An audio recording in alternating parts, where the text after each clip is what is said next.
Os fatores de risco para desenvolver um quadro depressivo, os fatores que causam isso, normalmente são um conjunto de fatores biológicos, como uma predisposição genética que nunca é capaz de causar por si só um quadro depressivo, isso é importante de ficar claro. Mas também isso é somado a fatores da sua história de vida, experiências adversas na infância, eventos estressantes, traumas, também hábitos inflamatórios ao longo do tempo que foram sendo permanecidos, cultivados, além de todos os eventos estressantes que a vida infelizmente nos traz. Mas independentemente do que causou a sua depressão, é importante que duas coisas fiquem extremamente claras. A depressão é um quadro altamente tratável, independentemente da causa, da duração, da intensidade e dos tratamentos prévios que você tenha feito. E também é extremamente importante saber que o foco do tratamento que funciona, do tratamento que tem um objetivo curativo, ele deve focar não em ficar preso nas causas, mas sim em combater os motores, os combustíveis que deixam você preso nesse padrão tóxico, fazendo pequenas mudanças, porém precisas, nesses elementos que estão sob o seu controle. Isso te dá um poder de causar uma melhora extremamente significativa e sustentável no seu humor, colocar você no caminho certo da recuperação definitiva, da recuperação da capacidade de voltar a ter entusiasmo, da capacidade de voltar a sonhar, de produzir, de se relacionar. Eu sempre digo que as pequenas mudanças na direção certa são aquelas que provocam os maiores impactos, isso é verdade. Mas, claro, para a gente começar a fazer essas mudanças, é importantíssimo nós entendermos quais são os hábitos que, de fato, eles são causados pelo próprio quadro depressivo, mas eles têm uma única função de deixar você aprisionado nesse padrão tóxico. Só que muitas vezes eles são imperceptíveis. Então vamos falar deles, tá? O primeiro hábito é o hábito da inatividade.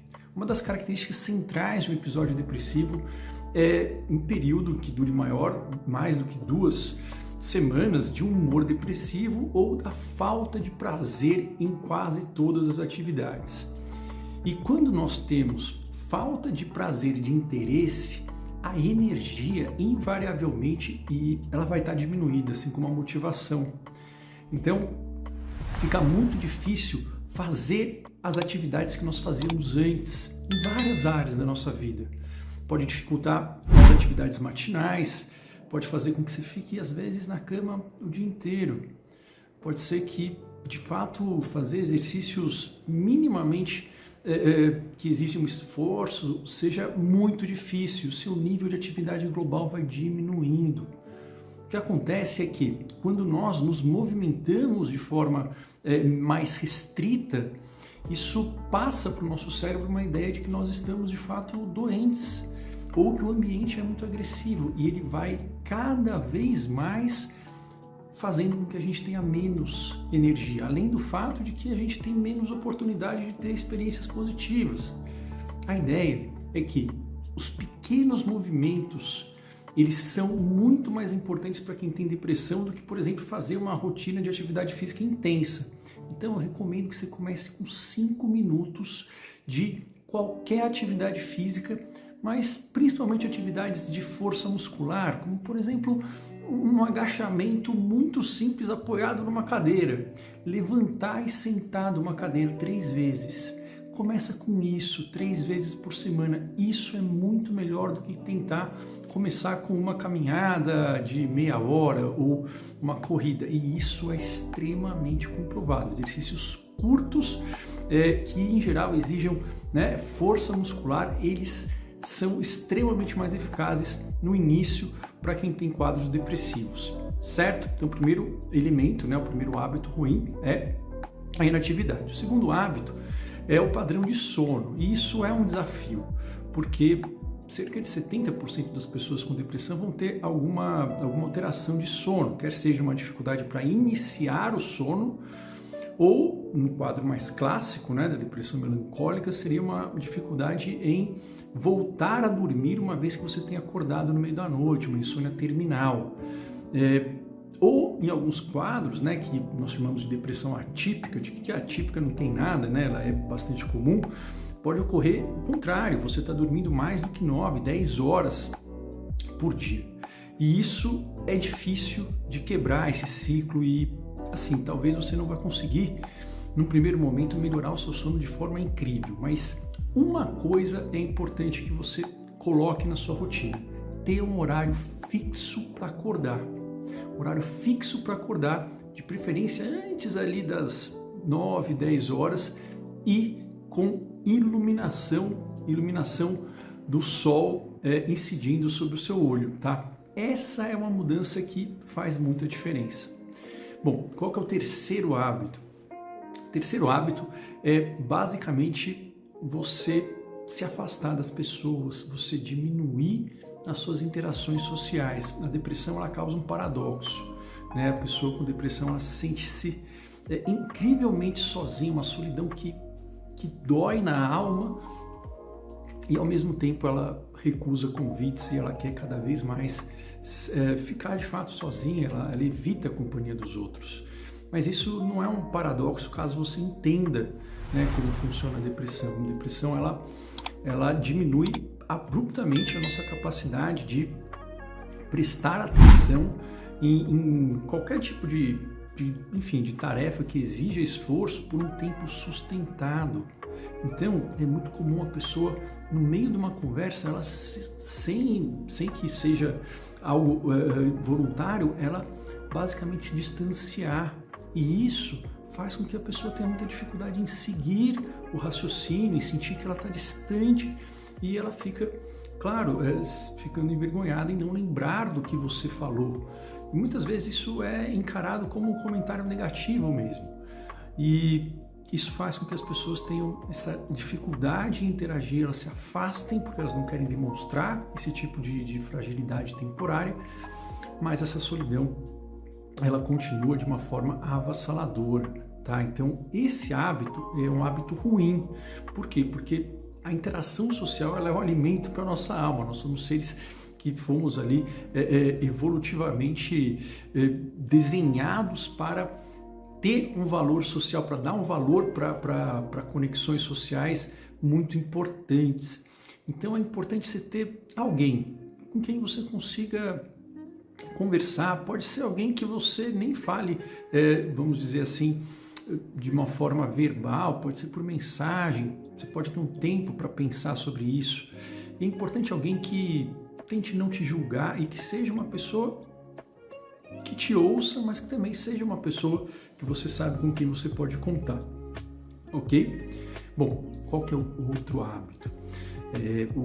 Esse hábito, de fato, ele é extremamente sedutor, difícil de perceber, mas ele é um dos piores, ele tem que ser um alvo do tratamento, que é o hábito de ruminar. As pessoas com depressão têm uma tendência a ruminar pensamentos negativos. Ruminar é passar repetidamente eventos, em geral eventos ruins do passado, ou eventos que buscam, né, pensamentos que buscam uma causa, um significado ou uma avaliação do porquê você está se sentindo assim. O fato é que esse modo autoavaliativo, ele é importante, todos nós temos, mas é que na depressão você fica travado nesse modo. E isso faz com que você não consiga prestar atenção nas coisas que estão ocorrendo exteriormente. E este modo da pergunta do porquê, da pergunta do porquê você está se sentindo assim, do que você fez para merecer isso, de será que eu vou um dia melhorar? Esse tipo de pensamento, ele vai ficando como se fosse um ciclo vicioso mesmo, e ele é sedutor. E isso faz com que às vezes você fique totalmente desconectado do mundo durante minutos, durante horas. E muitas vezes você vai entrar nesse pensamento de forma voluntária, tentando achar que isso vai resolver, de fato, o seu quadro depressivo. Isso é uma armadilha que a depressão faz para você, tá? Não é como um canto de sereia. A ideia é você treinar, perceber os momentos em que você se sente mal, angustiado ou um pouco aéreo. E nesses momentos, normalmente, você está preso na ruminação. Quando isso ocorrer, a ideia é que você tenha uma palavra que te tire daquilo. Você pode falar mentalmente, em geral, a gente fala, para, chega, e com isso você vai ter algumas opções, mas o ideal é que você se envolva numa atividade que mova o seu corpo ou que prenda muito a sua atenção. Pode ser, de fato, simplesmente levantar da cadeira, pode ser se alongar, ou pode ser, por exemplo, você fazer alguma operação matemática de cabeça que não seja muito difícil, né? Mas que você consiga fazer ali, tem um pouquinho de desafio, por exemplo, enfim, fazer contas de subtração. Eu, pelo menos, acho elas ali fica no meio termo, né? Entre a de divisão e a de soma, que são as mais, né, talvez as mais difíceis e mais fáceis, mas contas de subtração, você pode fazer operações matemáticas, ou você pode procurar objetos que tenham uma cor específica, mas algo que seja mentalmente ali cativante, tá? Isso é algo que pode ajudar muito e perceber, sabendo que às vezes você vai perceber isso depois de um tempo e você vai ter que se perdoar também por isso, tá? E o último hábito, na verdade, é um hábito de não priorizar o seu tratamento, não priorizar você buscar ajuda, você de fato acreditar que a depressão na verdade é quem você é, e isso não é verdade. Por quê? Porque ninguém nasce com depressão, não existe personalidade depressiva, e a maior mentira que a depressão pode te contar é que você na verdade não está com depressão, que você é assim. E acreditar nesse pensamento é um hábito muito perigoso. Então você vai ter que contrariar, desobedecer e duvidar do que ela está te falando. Mas eu garanto para você que quando você começa a fazer isso de uma forma bastante pontual, de uma forma com que você consiga fazer poucas vezes por semana, isso começa a tirar o poder da depressão, isso começa a reativar motores mentais que estão desligados, e é muito importante que você busque ajuda. A depressão é tratável, até 85% das pessoas conseguem uma melhora completa e definitiva sem o uso de medicações, porém a grande maioria não sabe disso.